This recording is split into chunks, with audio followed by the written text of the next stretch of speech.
You know, throughout my viewing of the greatest anime to ever exist, Symphogear, I've had several questions, but I'm sure you're aware that I've had multiple questions and crackpot theories for a while. However, after seeing a specific tweet and the topic being pushed a bit throughout the community, I wanted to get to the bottom of this specific question, mainly because it would be another fun video topic, but also having a definitive answer to a theory regarding my favorite character in the verse. With the question I would be asking today being, how strong would a Black Gungnir Maria have been throughout the series? And while this question is something that was seemingly answered back in GX, it feels like it was something that every Symphogear user thinks about after learning about the second Gungnir and Maria switching to her Golem. So we'll go over how strong a hypothetical Black Gungnir would be, though the answer may shock you. It will not shock you, it will be the Hibiki video all over again. This will obviously include spoilers up to XV, so with that being said, let's fight with the ferocious spear.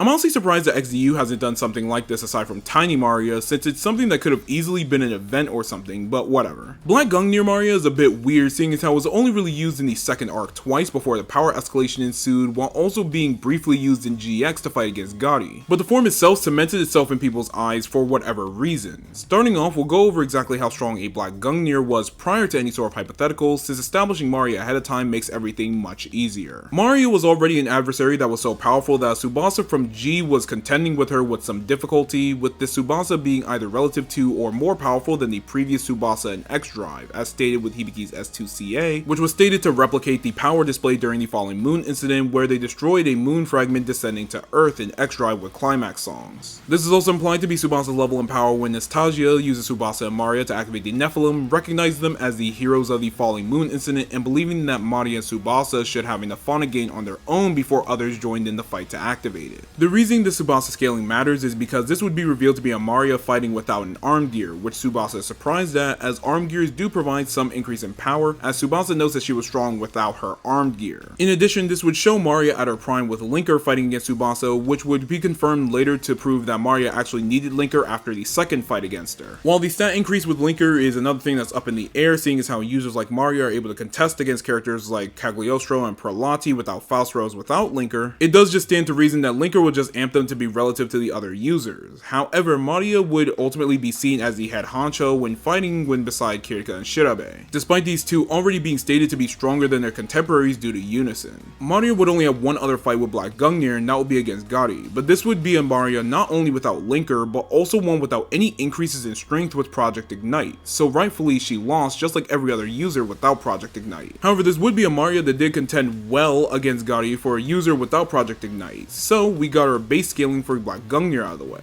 So how do we perform this hypothetical scaling on Maria? Well, we can start off with the easy part of it first, going over exactly how the power escalation in the verse went throughout the series. Starting off, the Symphogear users post-G would end up fighting against Carol, someone whose regular singing was equivalent to 7 billion climax songs, which is the equivalent of a 35 billion times multiplier, with the output of her giant lion mecha on destruction being stated to be similar to a small star. Following this, the characters would fight against the special type Alkanoids, the Bavarian Illuminati, and Adam, with the special type Alkanoids being able to seal off space and create a pocket dimension with its own planets, stars, and nebulas, Saint Germain, Prelati, and Cagliostro being above the Alkanoids by at least 10 times, and Adam being just blatantly above them without using Baphomet and requiring an X-Drive level amp to fight against him as stated with Rebuild. Afterwards, they would receive another Ignite level amp in the form of Amalgam, then surpass that with Burning X-Drive, which is just another X-Drive level amp. But that would all be way too easy, because this is quite literally just answering all of our questions. However, I can't stretch out a video this long without having some level of crackhead theory behind it, and this is mainly coming from that fight against Gotti early on in GX. Now, a lot of people just use this fight as a throwaway fight, seeing as how the fight was mainly to build narrative, but after watching this 2-minute fight scene over and over again, I ended up realizing something.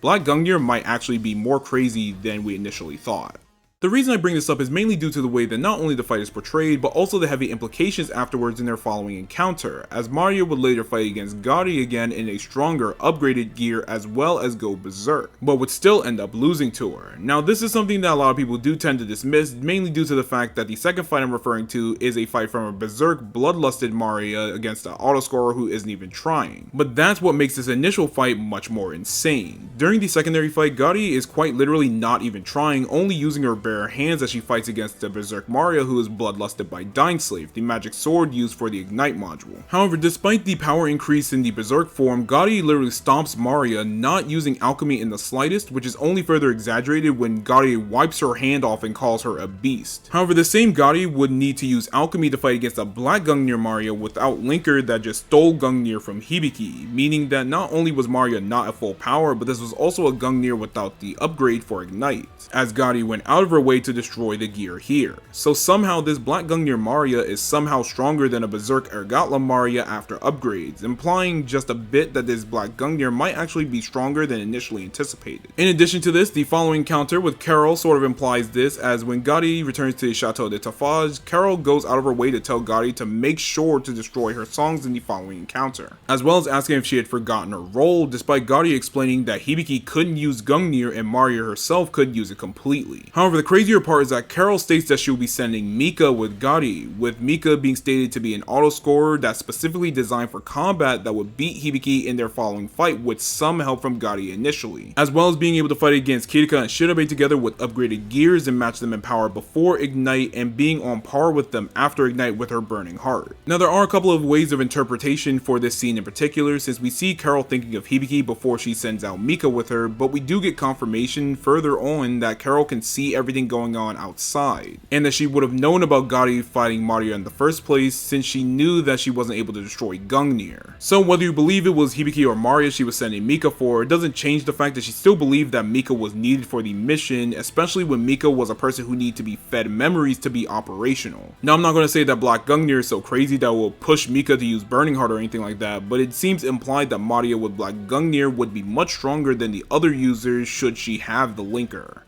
Now there are some things that people will try to bring up, such as, well, Gotti used alchemy against Mario and Ergatla when they fought again, or Berserk Mario wasn't in the right mindset. So allow me to say this. First of all, it's kind of a crackhead theory, don't look too deep into it. As for an actual rebuttal to those questions, we can start off with the Berserk questions first and make those answers really easy. The Berserk forms of the gears are always bloodlusted and are already shown and stated to be an amp, and we know this with Hibiki and Elf 9. When Hibiki goes Berserk in the 2 times we see her in Season 1 and in G, Hibiki is obviously attacking with intent to kill, such as when she attacks and tears apart Fine, someone who had fused with the Nehustein armor to get an amp and was strong enough to be able to pull down a fragment of the moon after being on her last legs after the users unlocked X-Drive, with the other scenario being when she fought against the Nephilim, a being that devoured relics and took her arm, thus turning her berserk and causing her to completely overpower said Nephilim with only a few punches, ripping its heart out, with this Nephilim being able to completely power the Frontier with just its heart. Now granted, both of these are with a Hibiki who was a fusion case, but Elf 9 would later utilize this power under Project Ignite, not only inferring that this would be a form that every gear has, something we can blatantly confirm with every character getting Ignite, but also with Elf 9 stating that Ignite is just the Berserk form, only controlled, which the guides also confirm.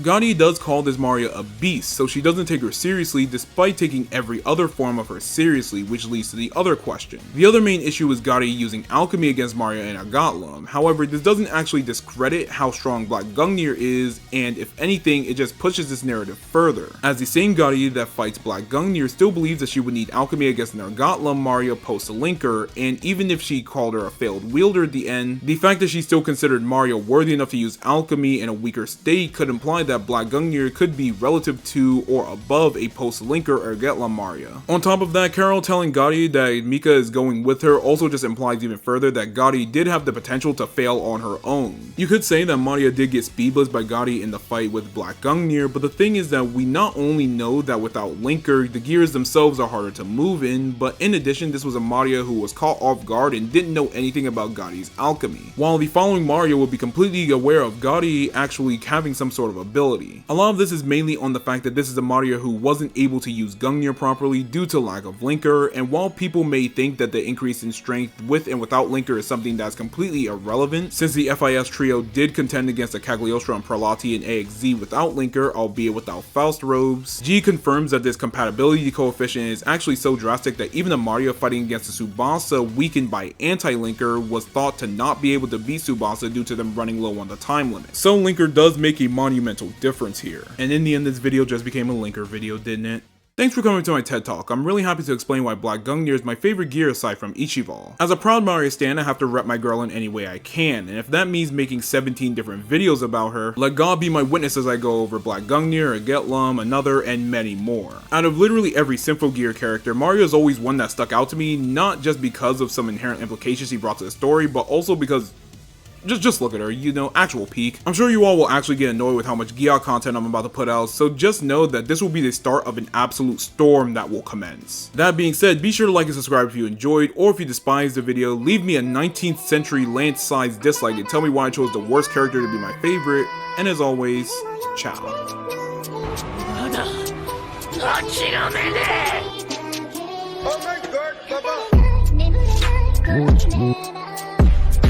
今ここで限界を超えろ。それしか道はねえ。俺たち金色の夜明け団だ。クローバー王国最強の魔法騎士団だ。